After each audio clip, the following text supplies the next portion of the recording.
12 жасқа толған балаларға арналған. Өтсемді қалқып айтып, шалқып айтып, кеткем жоқ баранымды сарқып айтып.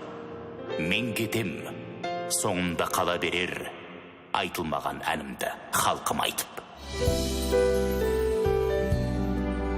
Композитор, ақын, журналист, көсем сөзші Талғат Атшыбаевты еске алуға арналған айтылмаған ән кеші.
Қайырлы кеш, қадірлі әлеумет. Шайырдан шыққан сансыз шайырдың бірегейі, артында қалған санаулы әнімен күллі қазақ сахарасына танылған талант. Маңғыстау баспасөзінде мөлдір очерк, тұнық суреттері арқылы атын алтын әріппен жазған журналист, көсем сөзші, Маңғыстау теледидарының алдын орнына тамаша репортаждар мен деректі фильмдер қосқан жүйрік тележурналист Талғат Атшыбаевты еске алу кешіне қош келдіңіздер. Дауыл соқса да қозғалмайтын, сан сапырлыс болып жатса да сабырын жоғалтпайтын Талғат Әскербайұлы жаратқан бойына дарытқан соншама мол таланты бола тұра арындап алға ұмтылып көрмеген. Кешегі өткен қоңыр шалдардың бір тоға мінезінен қапысыз сіңірген азамат еді. Қанша өмір сүрсе, сол ғұмырдың бәрін шығармашылықпен өткізген. Маңғыстаудай түбекте жатса да, қаламы жүйрік саңлақтардың қайсынан да озақ соқпайтын ақ мылтық жазарман болып өткен Талғат ағаның тұлғасы аласармас биік. Сағаты соқса да халқымен бірге жасасып, әні айтылып, сөзі сөйленіп келе жатқаны соның айғағы. Бүгінгі кеш өмірі сөзбен саз боп қатар өрілген дегдар азаматтың өмір жолына, шығармашылығына арналады. Талғаттай талантының құрметіне жиылған көпшілікке мың алғыс. Ардақ ағайын, дәл қазір ортамызда Талғат ағаның асыл жары Дүзел апай мен ұрпақтары қатысып отыр. Ендеше бір құрмет көрсетіп қойайық. Қошеметтеріңіз.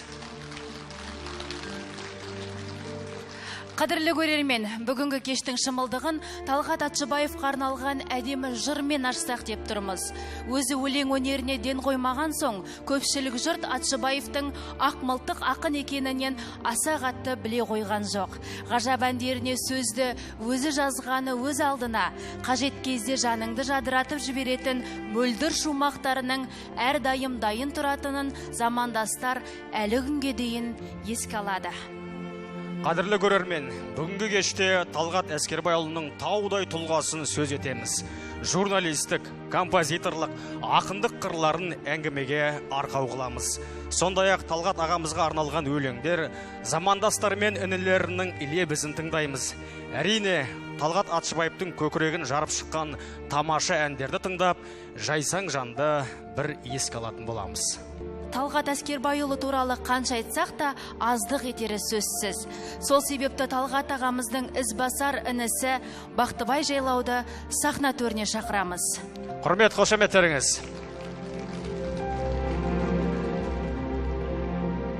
Ой, кешегі есіл ер Талғат ақын, талантты талғамымен талғататын, жүректен ән перзенті туарында шабыттан толғанатын, толғататын, жырбағы тебірентіп әз жүректі, ырғағы қатар келіп саз дүретті, құстың қос қанатындай егіз өнер талайды тамсануға мәжбүр етті.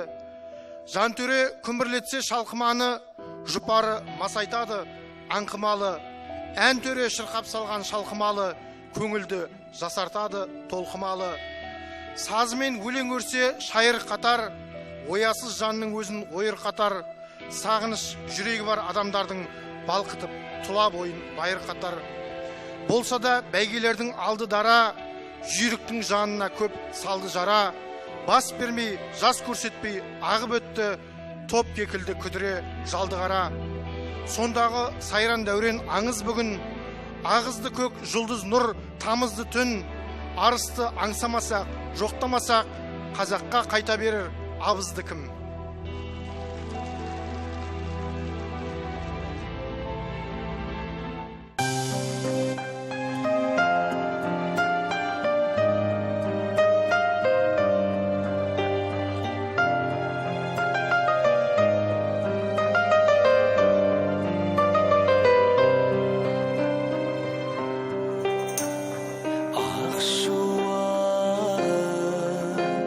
Шашқанда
тазы ұйқым қашты ол неге жалғыз кешем ой мұхитты бөлмеде түн ортасы түрткілеген жанымды шабыт тұлпар тығыр жима кеудеде түн ортасы ойлап жатсың сен қазір қатығыңа тиер мекен жорға жыр менің мұны ой санамда баяғы бәйгедегі өзің берген алма жүр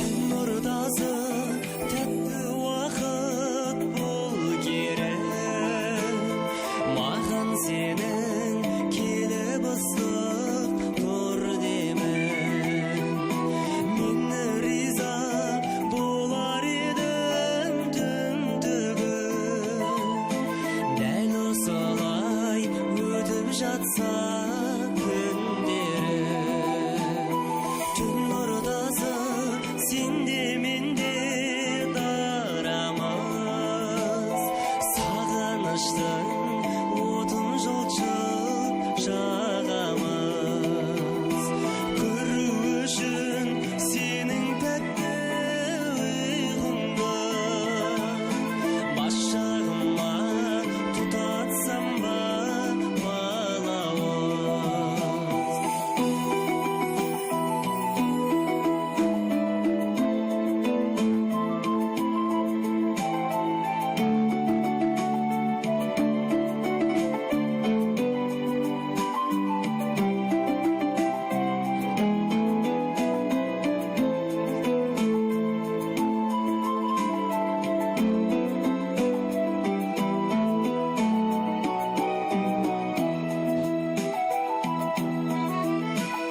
түн ортасы дүние тыныш ел аман бұндай сәтте мен тынымсыз обалам түні бойы өзің жайлы толғанып содан барып таң алдында демалам содан барып таң алдында демалам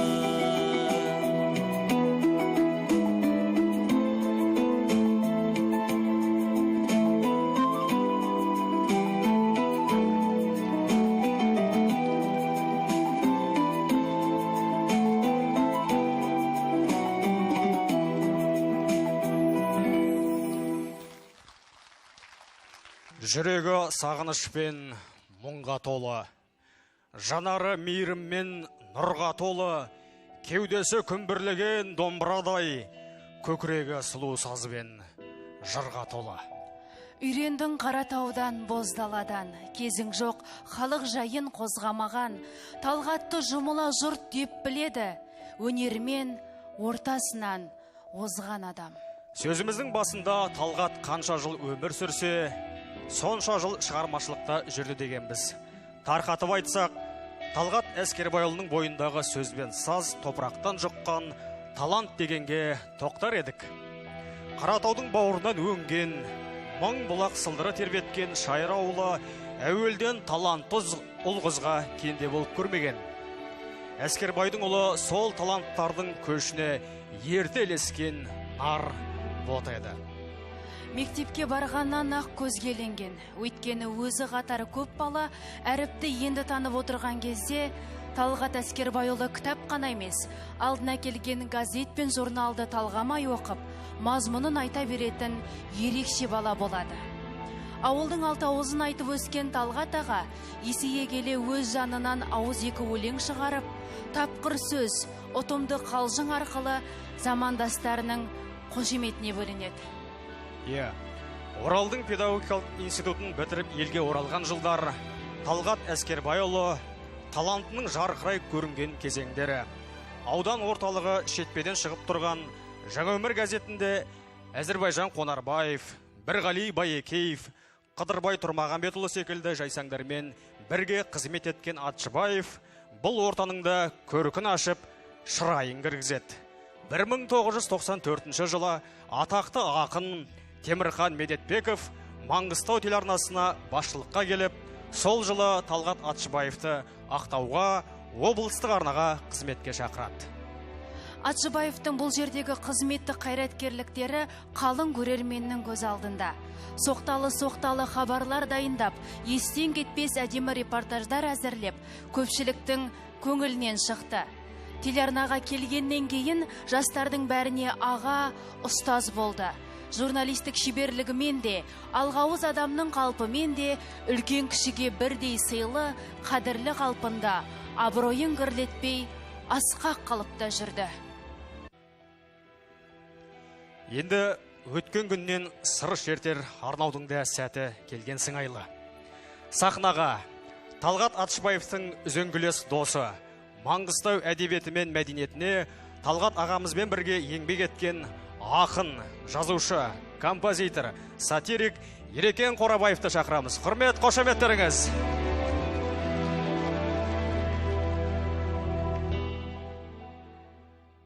Шетпеде бір ағамыз айтады деп еді. Той басталайын деп отқанда асабаға, шырағым маған сөзді бірінші берші. Әйтпесем мен қызық болуым мүмкін, сөзді ұмытып қалуым мүмкін деп. Сол айтқан бірінші ұмытып қалмай тұрғанда, онда мәдениеттің басында жүрген біздің ауылдың жігіттері Әбілқайыр саған, Ақмаралға, Зілихаға бәріңе өзім шын жүректен алғысымды айтқым келіп тұр. Рахмет сендерге, мына біздің Талғатты ұлықтап атқандарыңа. Енді Талғат дейтін екеуміз бір ауылда өстіген жұрттың бәрі біледі. Осы жерде отырған 90% біледі. Талғат екеуміз бұлай мұсылман болғанмен онша діндар адам емеспіз. Себебін Талғат айтатын еді, ораза ұстамаймыз, намаз оқымаймыз, ана дүниеге не бетімізбен барамыз деп. Енді ол жақтан қайтып келген Талғат жоқ, соған қарағанда ол жақта да бардық-ау деймін. Енді ол өлеңдерін мысалы біреуге көңіл өтпесе, біреудің өлеңдеріне назар қап бір ренжіп сүйіктқандарды айтатын еді, дәмбөсін ән қой, дәмбөсін өлең қой деп.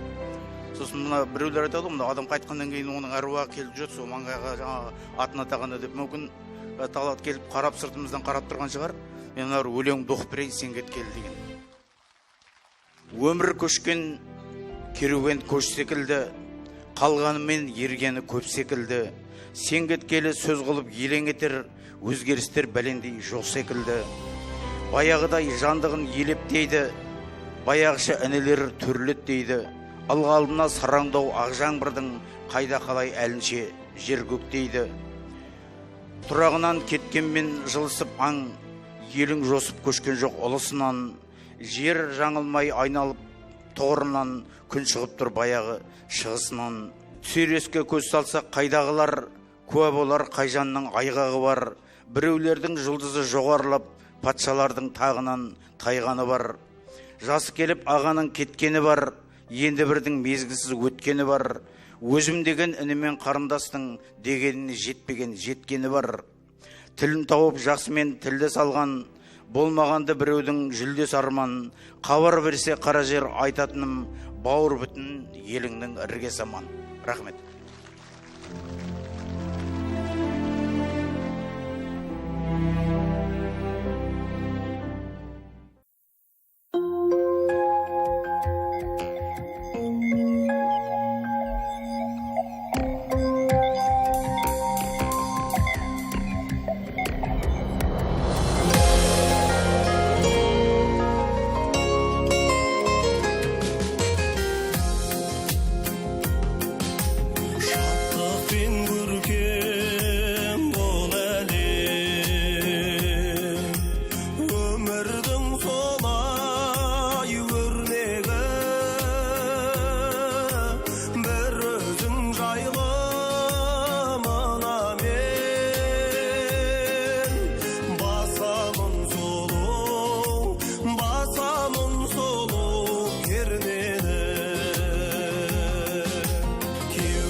аңдайтын замананың ағымында, қоғамның дәл басатын тамырында, халық жайын қапысыз ұғатынды, жаны қасты көлгірсіп жағынуға.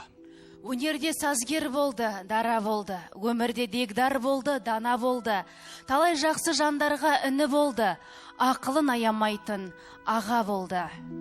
Журналист қай қоғамның да ажырамас бөлігі, заманмен бірге тыныстайтын бекзат өнер. Талғат Әскербайұлы журналистикаға кездейсоқ келген жан емес еді. Әуелден сөз өнері қонғаны өз алдына, қоғамның кез келген құбылысына бейжай қарай алмайтынын осы салаға бағыттады. Ұдайы елдің ішінде жүрді. Газетте Талғат сөзбен салған суреттерді күтіп, халқы елеңдесіп отыратын. Кеңестік кезеңде дамыған өте мықты жанр очерк, яғни өмірден тұтас кесіліп алған боямасыз бейнелер Талғаттың оң жамбасына келген жанр болды. Өйткені өзі ауылда өсті. Ауылдың барлық тыныс тіршілігін қапысыз білді. Елі де Талғатын ерекше жақсы көрді. Газеттен телеарнаға барған кезде де Маңғыстаудың ауылдар туралы хабарлар сериясын әзірлеп, ұдайы елден екелі жыраққа кетпеді. Қайнаған өмірдің ішінде, қоғамдағы кесек оқиғалардың ортасында болды. Елдің ойы, жұрттың жағдайы ұдайы назарынан тыс қалмай, әр хабарында айшықты көрініс тауып отырды. Ол өскен отбасы, ер жеткен ауыл, оның шығармашылығымен бірге үндесіп жатады. Сахна төріне перзенттік арнауды орындау үшін Талғат Әскербайұлының ұрпақтары Атшыбаев Мыңжасар мен Әскербаев Жанарысты шақырамыз.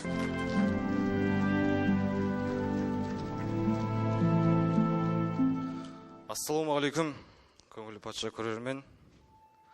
Біз Талғат папаның інісі Атшыбаев Мараттың ұлдары едік. Сол асыл кісінің сынақтары, сол папаға арналған арнауымызды оқуға келдік. Мен папаның қайтыс болғанын бір қызық, өзге біреуден басқа жақта жүріп естігенмін. Сол толғанысымды оқып берейін. Папа да айтатын еді, өлең қайдан туады, толқыныстан туады деп. Папаға арнау. Сағыныш деп атылатын сағым ән, естілгенде мен өзіңді сағынам. Мен сол күні сұма жалды көп боқтап, мен сол күні көп адамға налығам. Мен сол күні сұма жалды көп боқтап, мен сол күні көп адамға налығам. Мүмкін халық күтер менен есті өлең, өлім жайлы білем аз-маз естігем. Ең ауыры ақ папамның қазасын мен бейшара өзгелерден кеш білем. Ол кездері мен кішкене бала едім, әлі зерттеп үлгермеген әлемін. Сол кішкене жүрекке жай түскен еді, содан бері табылмады жан емін. Айтайыншы, ақтарып сол жайында, ол жылдары оқушы едім шайырда. Әдебиеттен сабақ болып жатырған бәрі жақсы, ештеңе жоқ ойымда. Сабағыма сын айтады сірәкім, әдебиетте келген кезде бай ұлмын. Ал бұл сабақ өзгеше өтті, себебі айтып жатты шайырларын шайырдың. Мынау біздің Қорабай Берекен, танимын ғой, мен де жалпы ерекем. Танимын деп айқайлаймын апайға, отырмаймын, әр өтемін, бер өтем. Содан кейін көрсетеді көмекті, көмек бізді өлеңіне бөлепті. Танимын деп атып тұрам тағы да, ол кездегі сезім шіркін бөлекті. Мұның бәрі ақ папамның достары. Ақ папамды неге апай қоспады, әлде енді көрсете ме, білмедім, болу керек, ұмытса да басқаны. Алаңдадым, алас сүрдім папа үшін, қасіретке айналама қапашын. Дүрсілдеген бала жүрек шыдамай мақтанышпен күтіп отыр папасын. Апай біздің күрсінді де жөтелді, ақ папамның бір суретін көтерді. Жан жағыма қарайладым паңданып, көптен күткен еңбегім де өтелді. Мынау біздің Атшыбаев Талғат ер, сол мезетте ғайып болды бар қатер. Қатер енді болатын сезбеппін, малын ғанай дене түгіл жанға тер. Ақын еді, сазгер еді, мықты еді, тосын барып бойын әрең тіктеді. Амал қанша қайтыс болды жақында бала жүрек, дәл осыны күтпеді.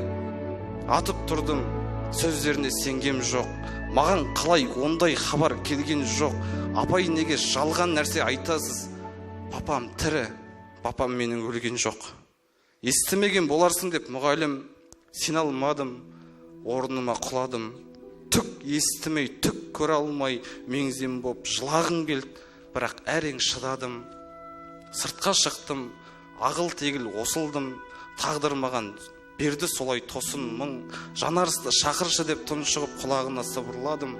Досымның шеңгелінде ажал деген тек сіздің, кетіп қапты ортамыздан деп біздің. Өрт кеудемді ұрып тұрып үніме, сол хабарды жылап тұрып жеткіздім. Басылмадым, келді біраз толағым, тағдырымның шайнай бердім толағын. Ей жанарыз, бақыттысың себебі, бұл хабарды айтқан саған туғаның. Рахмет.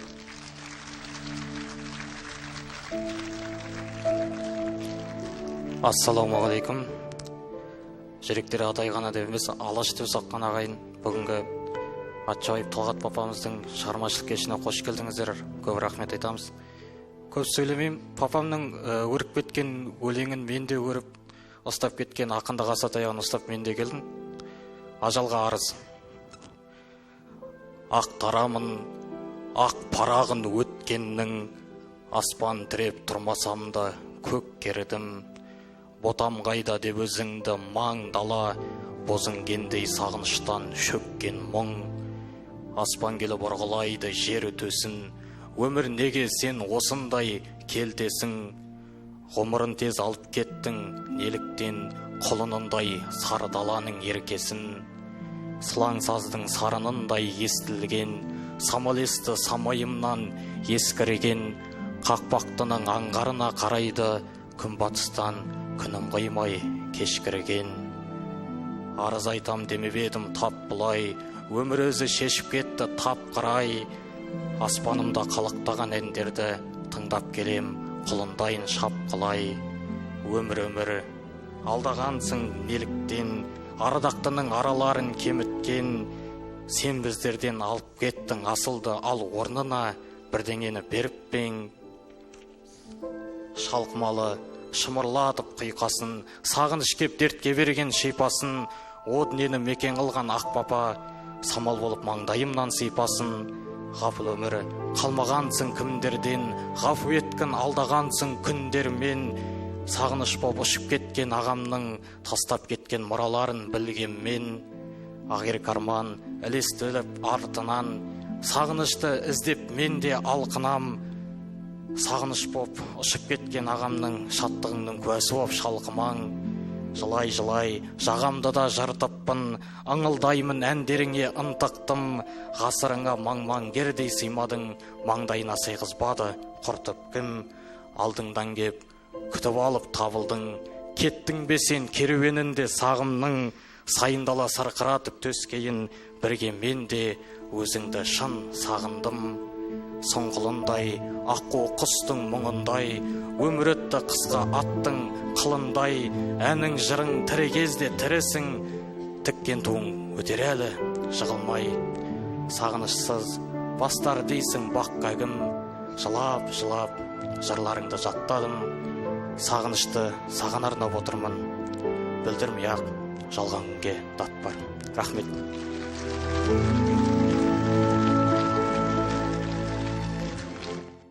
Мәңгі өлмейтін әндерің артта қалды, уақыт қой айыратын ақ қараңды.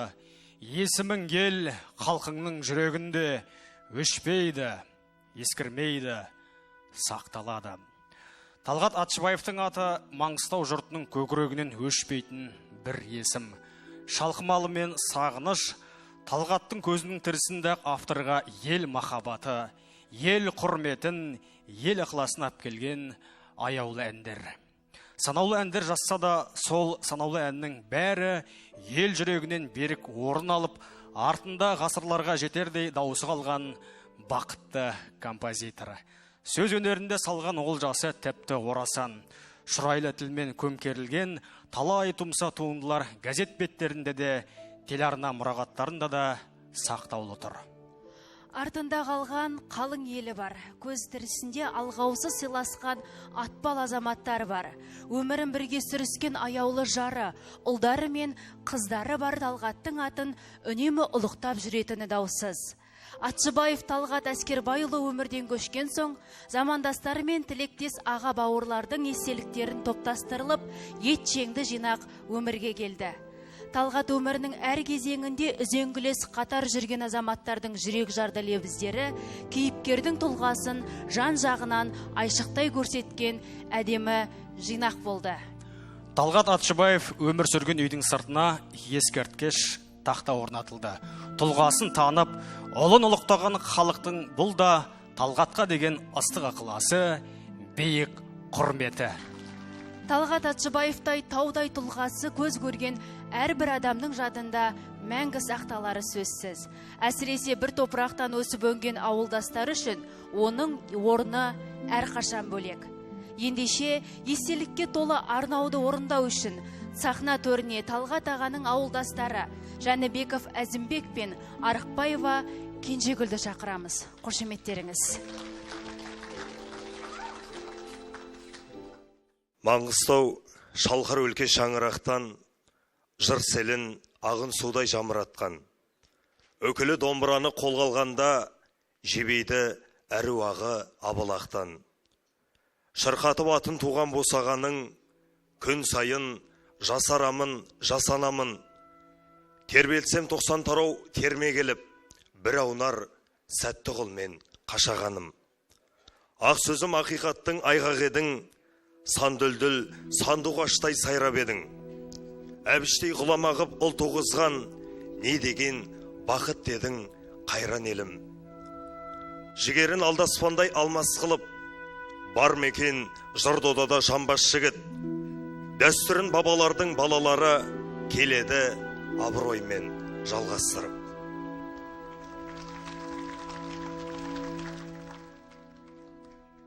Құшағы түннің өзіммін, жарығы сүттей айымын ау, пернесі кәусар сезімнің, таптырмай маған қойдың ау.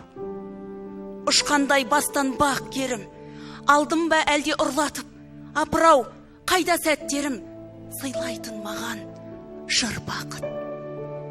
Ойлардың теңіз телегей, бұзушем бұрын ордасын, қайырлап қалған кемедей, жоғалтты шабыт жорғасын.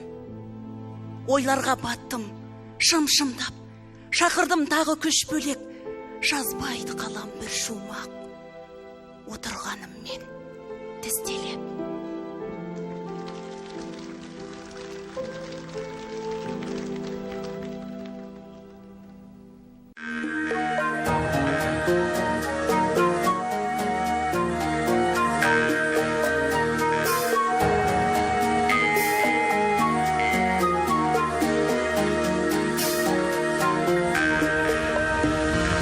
Ақ көйлегің етегің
Абайша айтсақ, өлді деуге бола ма?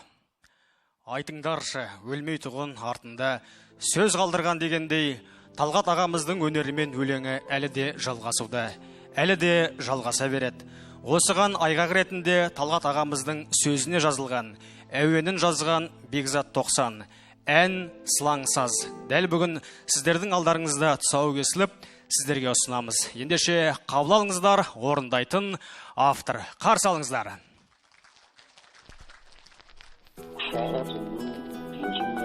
Жарығы жетпей айманау, жүзі кәусар сезімнің таптырмай маған қойдың-ау, ұшқандай бастан ба керім алдында әлде ұрлады, апырау қайда сәттер сыйлайтын маған жырағы.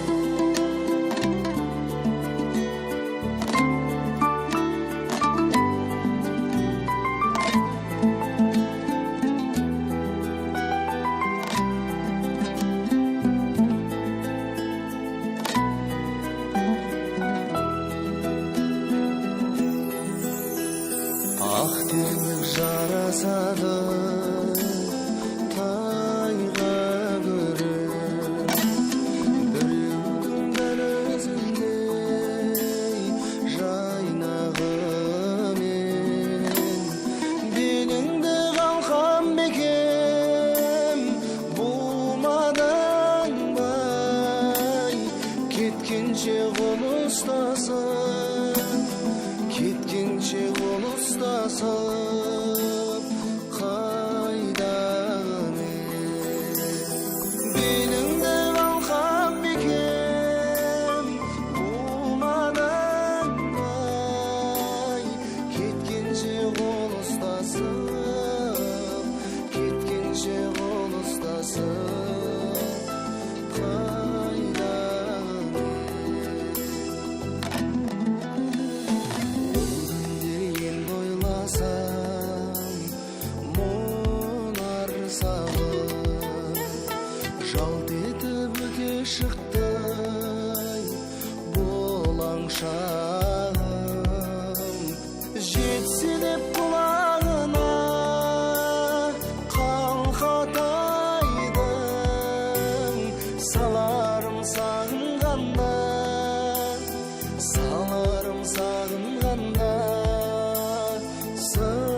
Сахна төрінде автор Бекзат 90. Қошеметтеріңіз.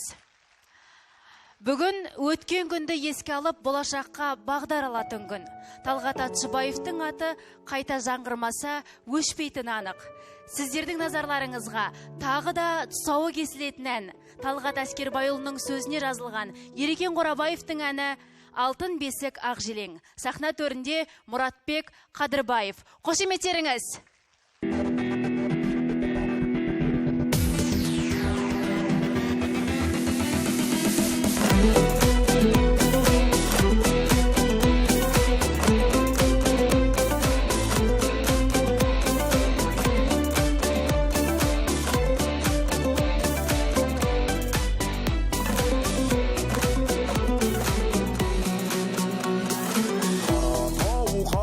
адамның қалыбындай ай, сай салаң саумал саздың ай сарынындай, ақ бұлақ ақ шуақпен ай аймаласқан әжемнің алпысек ай тамырындай.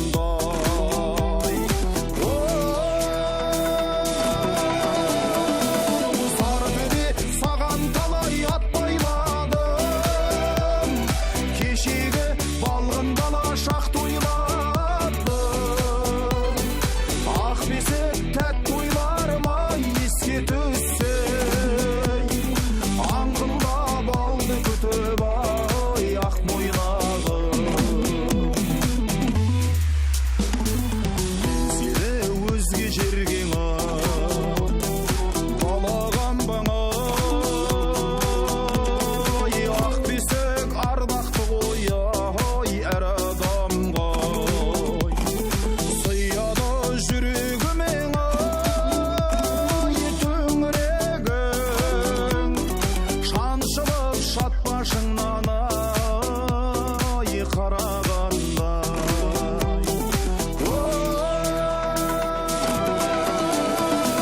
Жалғандау жалғыз тұрып жаңғырады, сандықтас өзінше бір сән құрады, шер қала шереметің ай шедер өзі, көк ала көрген жандың ай таң қылады.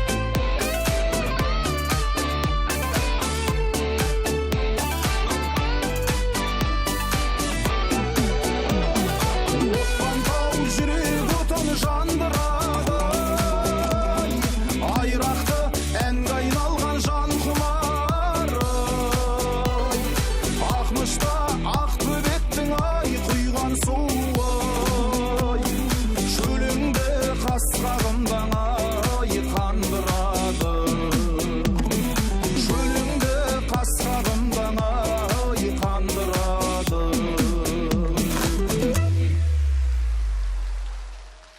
Қадірлі көрермен, құрметті қауым, Талғат Атшыбаевтың айтылмаған әні сіздер барда мәңгі шырқала берері сөзсіз. Ел көкірегіне самаладай жарық сөзбен саздан ескерткіш қойып кеткен Талғат аға сол керемет әндері мен жырлары халқы барда мәңгі жасай береді. Құттықтау сөз Маңғыстау облыстық мәдениет, архив және құжаттама басқармасының басшысы Байпақов Әбілқайыр Жаңайұлына беріледі.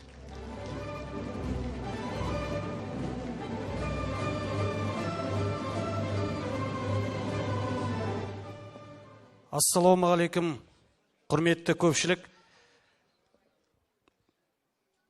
Маңғыстауда жаратқанның өзі берген сыйы тау тұлға азаматтар өте көп өткен. Дүниеден өткеніне 10 жылдан аса уақыт болғанына қарамастан не халықтың ықыласы қандай.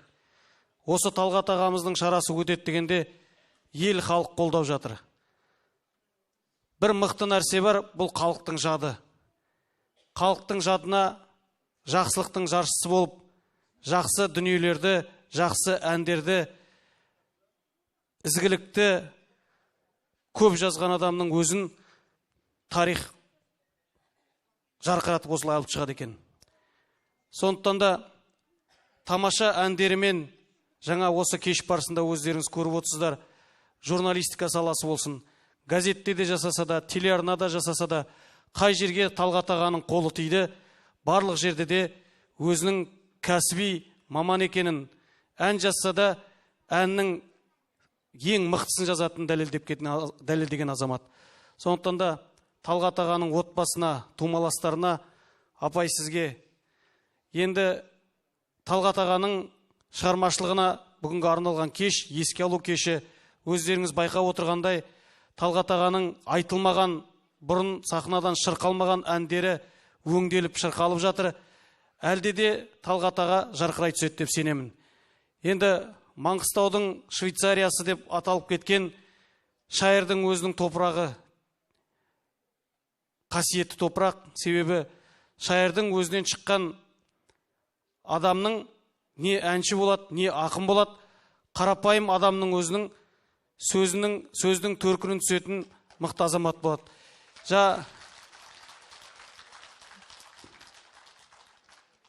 Әңгіменің расы керек, осы залда жалпы Маңғыстау өңірінде шаралар көптеп өтеді. Бірақ бүгінгі шараның ерекшелігі өзім көріп толқып тұрмын, себебі ешкімді мәжбүрлемей, өзінің азаматтығымен, өзінің жақсы қасиетімен халықтың жүрегінен орын алған Талғат Атшыбаевқа деген құрметтеріңіз үшін, бүгін қаумалап келгендеріңіз үшін үлкен алғыс білдірем. Және де осы шараның өтуіне атсалысқан барлық әріптестеріме, Маңғыстау облыстық филармониясының әншілеріне, облыстық шығармашылық орталығының ұжымына үлкен алғысымды білдіргім келеді. Үлкен рахмет. Келесі сөз Дүзел апамызды ортаға шақырайық, сізді құрмет қошеметпен қарсы алайық.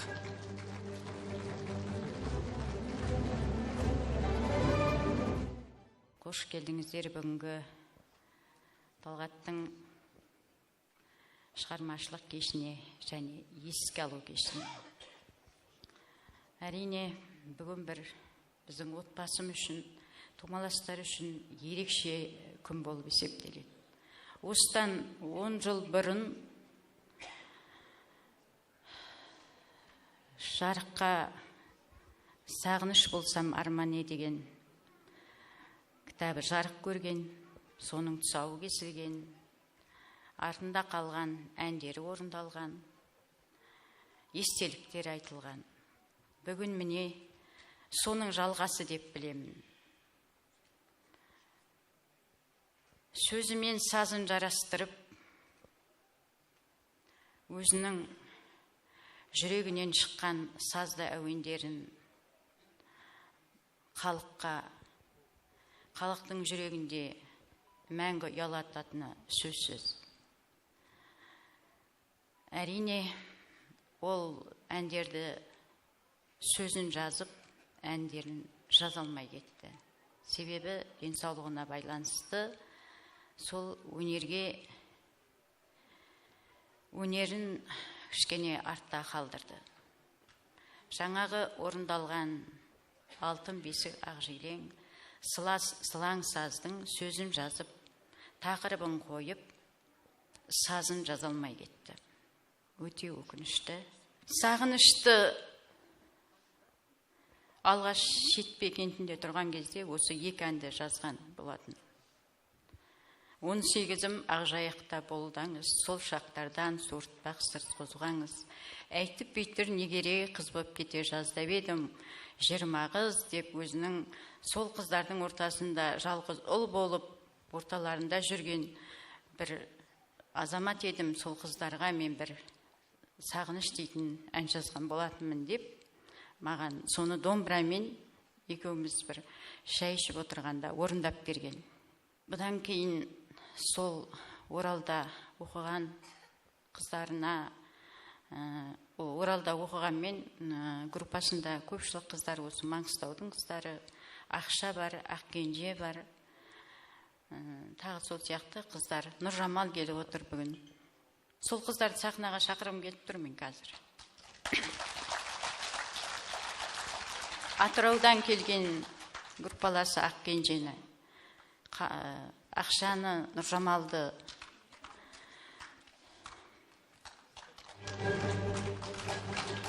Келіңіз.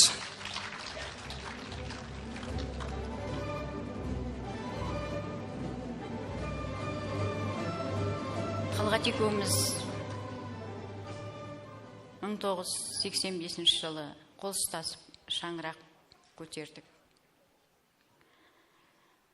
Сол көтерген шаңырағымыздың ішінде қуаныш та болды, бір кедір-бұдыр жерлерде болды. адамның өмірге жарық дүниеге келгеннен кейін қуанышы менен қиындығы бірге жүреді ғой. Болды ондай. Бірақ екеуміз соның бәрін жеңе білдік. Адамның өмірі бірнеше кітаптардан тұрады, том-том.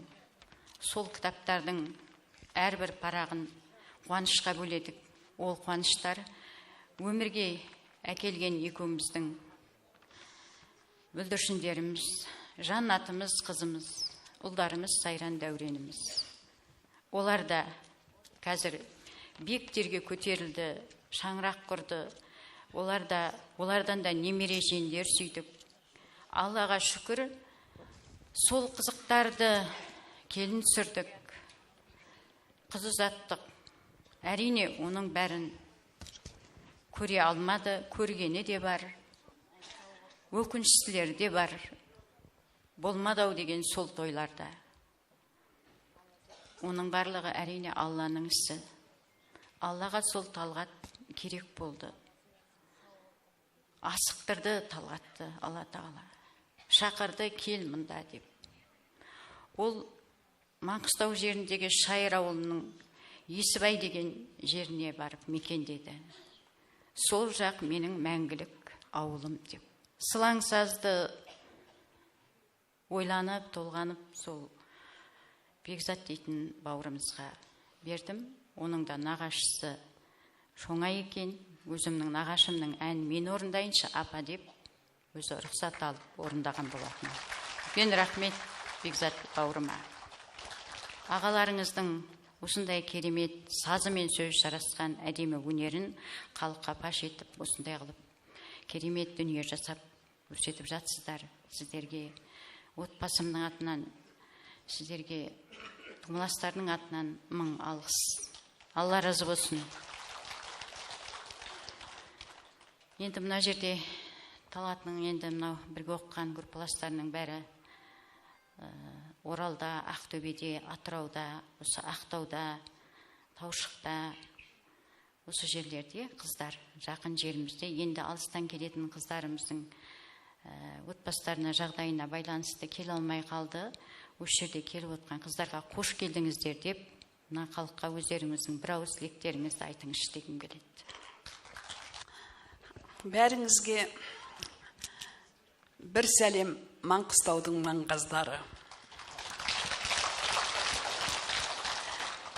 Мен Атыраудан келген Талғаттың группаласымын. Біздің группаның кредосына айналған, мақтанышына айналған.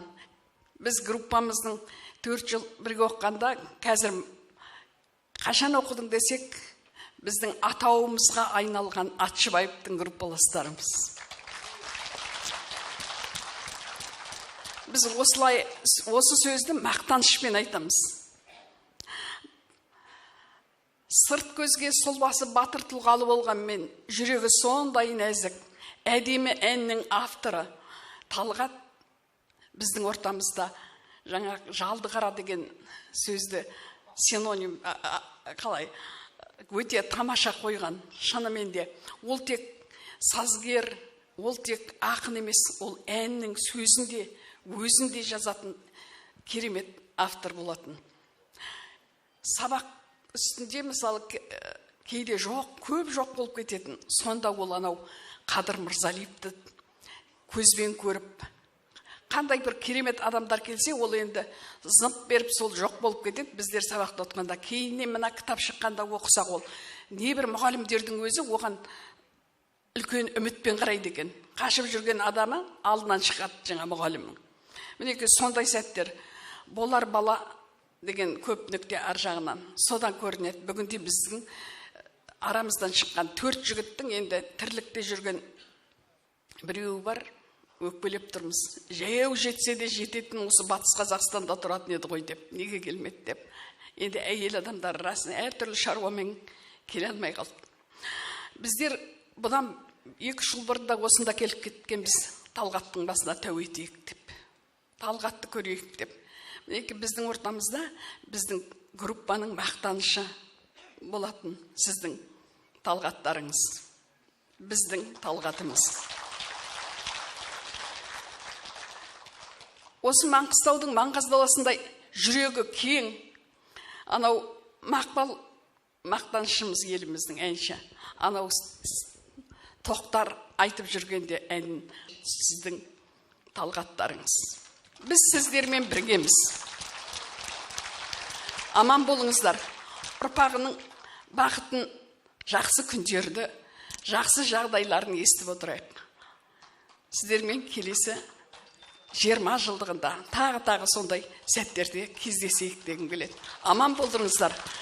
Маңғаз Маңғыстау тамаша ұлдарды әкеле беріңіздер, Талғатқа ұқсаған. Қалеке, кешімізді қорытындылайық. Біреулер бар, 300 әнмен көрінбей жүрген. Біздің Талғат ағамыз 3 әнмен Қазақстан аумағына белгілі болған азамат. Ал. Жатқан жер жайлы болсын, жақсы күндерің көп болсын, жаңа айтқан 20 жылдық кешінде амандықпен жүздесек. Ассалаумағалейкум, құрметті көпшілік қауым. Енді бүгін Талғат ағамыздың кешіне қош келдіңіздер дейміз. Енді мен көп іштен айтпай қояйын. Енді осы келген халықтан ақ көруге болады ғой. Талғат ағамыздың қандай екенін, қандай болғанын бәрінде. Енді жаңа айтып отыр, айтылмаған ән, көп әндері бар еді.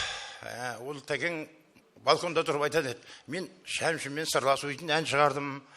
Оны да бір шығара алмай қалды енді, қалып қойды ол өлеңдері. Көп әндері қалып қойды енді, бірақ соның ішінде 3 әнімен Қазақстанға белгілі болып кетті ғой. Ал енді қош келдіңіздер, рахмет сіздерге. Мен көп ұзақ сөйлемей қояйын, мына жаңа жан-жақтан келіп жатқан группалас апайлар, қош келдіңіздер. Барымыз Талғаттың тумаластары, әңгіме жоқ. Барымыз Талғаттың тумаластары. Енді мен тек просто мына жерде бір 2-3 адамға бір қосып жіберейін деп отырмын. Мына қыздарға айтып отырмын, сценарийге қосып жіберін, көп болса бір 3 минут бір, осы жерде бір 4 құрдасы келіп отыр Талғаттың. Исағали, Болат дейтін ағамыз, Баяман дейтін ағамыз, Санақ дейтін ағамыз бар. Осы 4 құрдасын шақырайын деп отырмын. Сол кісілер айтсыншы. Бекен ағам бар ма? Бекен ағам да келіңіз. Қалеке, қысқадан нұсқа сөйлейік. Осы кештен кейін айтылатын сөз, айтылар лебізді кешкі аста айтыла жатыр. Бүгін енді мынау менің бауырым Талғаттың шығармашылық кешіне барлық осы әдемі Ақсарайдың ішіне жиналған көпшілік қауым, барлықтарыңыз қош келдіңіздер. Енді бұл Талғаттың өнеріне сусындап қалған, шөлдеп қалған халықты бүгін осы залға толы адамдардан көріп отырмыз. Барлықтарыңызға рахмет, Алла разы болсын. Өлі жебемей, тірі байымайды деген соның рухы үшін, Талғаттың сыйластығы үшін бүгін осы залды толтырып келіп жатқандарыңызға, әдемі көрермен болғандарыңызға мың алғыс. Алла сыйласын. Дендеріңізге саулық, бастарыңызға амандық, бауырларыңызға бүтіндік тілеймін. Мен Талғаттың қарындасымын. Талғат дейтін әдемі өнердің адамы. Манадан бері адамдар айтып жатыр. Оның бәрін айта кететін. Ақжаңбырменен араласып келген жан бауырым. Бұл өмірге сыймады. Әдемі ақ жүретін, әділ жүретін, жүрегі аппақ. Өзінің ортасына, ағайын туысына, дос жаранына, қатар құрбысына, осы осыншама халыққа қадірі қашпаған әдемі азамат болып еді. Бірақ енді өмірге ешқандай орны болмай өмірден өтіп кетті. Иманды болсын деймін, алдынан жарылғасын, жатқан жері жарық болсын, төсегі мамық болсын. Енді алды өзіне құт, арды бала шағасына құт болып жақсы өмір сүріп жатыр. Артында жеңгеміз қалды. балашаға қызы қалды. Енді соларға денсаулық берсін, Алла амандығын берсін. Енді ағамыз үшін осыншама туыс, осыншама халық жиналып жатыр. Сіздерге тағы да айтам, мыңда бір рахмет, Алла разы болсын. Осыны ұйымдастырып жатырған өнер саласындағы адамдар, енді атын атып түсіністемей ақ қояйын, барлықтарыңызға денсаулық берсін Алла, жанұяларыңызға амандық берсін. Жаңа айтқандай, бастың амандығы, деннің саулығы, бауырдың бүтіндігін тілеймін. Жақсы күндерде кездесейік. Рахмет. Қуанышты күндерде кездесейік. Тәкеңнің өзі айтатын еді, тойда бара жатқанда, тойдан келе жатқанда, тойдың үстінде кездесейік деп. Қуанышты күндеріміз көп болсын. Барлықтарыңызға сондай тілек тілеймін. Аман болайық. Ол кісінің қадірін, әнін, өлеңін сыйлайтын адамдар келіп отыр. Сондықтан оның бәрін солай деп тұрмауымыз керек. Енді мен Талғатпенен 1-2, 3 класс шая дейтін жерде бірге бастап оқыдым. Әліппені сол жерден бірге бастадық. Жаңа мана айтылып кетті.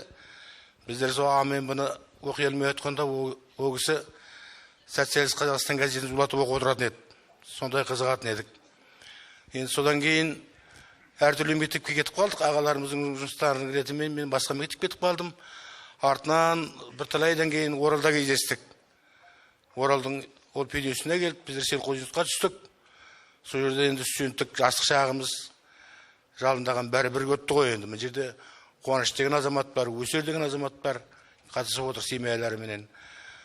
Енді бұл Тәкең былай педист оққанмен мына группаластары біледі енді қыздары.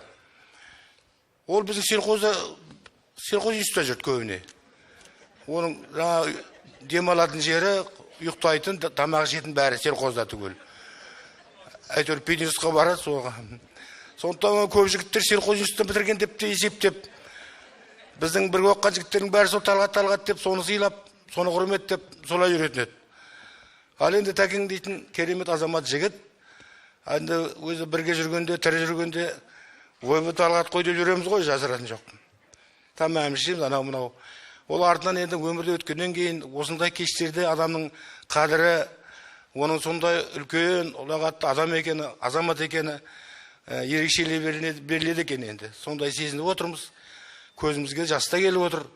Шындығында адам әлгі жастайынан бірге жүрген дейтін матаның жаңасы жақсы, достың ескісі жақсы депті ғой. Ескі дос жақсы. Ескі досқа жетеді ештеңе жоқ. Ал Тәкеңнің жатқан жері жайлы болсын, жаны жәннатта болсын. Мына Зөл құрдасымызға, ұрпақтарына, балдарына, тумаластарына осындай елдің алдында еске алып атқаны, бәріміздің де есімізге түсіп атқаны қатты қуанып тұрмыз. Енді Тәкең енді соны былай жүргенде де сол уақытта сыйлап жүретін едік, соны қалай екен білмеймін. Әйтеуір Тәкең жоғары шығарамыз. Жаңа жылжымсағымыздың бәрі соның алдында төсейміз, әйтеуір қалай екен білмеймін. Сонда бізді мысыр басып жүретін ғой қай уақытта да. Ал аман болайық. Деніміз сау болсын. Рахмет. Облыстық мәдениет бөлімінің басшысы Әбілқайыр бауырымызға үлкен рахмет, сіздің ұжымыңызға үлкен рахмет. Менің бір ауыз ұсынысымды қабыл алып, осындай керемет дүние қылып, керемет қылып Талғаттың өнерін халыққа паш еткеніңізге сізге үлкен рахмет. Алла разы болсын. Бүгін осы облыстық мәдениет бөлімінің ұжымына осындай бір Талғаттың рухының атынан, өнердің атынан сізге осындай бір сыйлық тапсырамын. Құрмет, қошеметтеріңіз.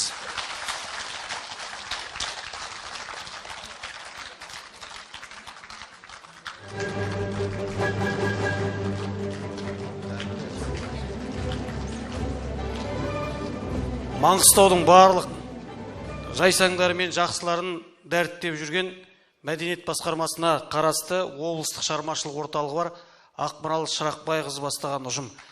Мен апай сізге уәде берем, Талғат ағамыздың көзіндей болып, сол орталықта ілініп тұратын болады.